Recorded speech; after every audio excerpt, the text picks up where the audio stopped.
Alpha സെറീനും അങ്ങനെ നിലംപൊത്തുന്നു. Alpha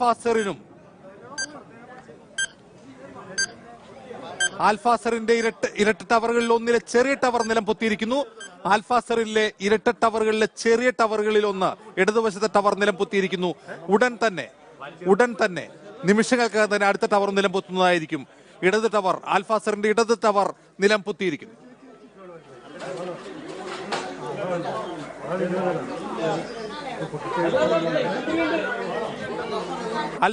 alpha സെറീന്റെ ഇടത് വശത്തെ ടവറുകളിൽ ഒന്ന് നിലംപൊത്തിയിരിക്കുന്നതിന്റെ ദൃശ്യമാണ് നാം കാണുന്നത്.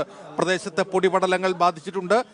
അടുത്ത ടവർ നൊടിയിടയ്ക്കുള്ളിൽ അടുത്ത ടവർ നിലംപൊത്തുന്നതായിരിക്കും അടുത്ത ബ്ലാസ്റ്റിംഗ് സ്വിച്ച് അമർത്തുന്നതോടുകൂടി.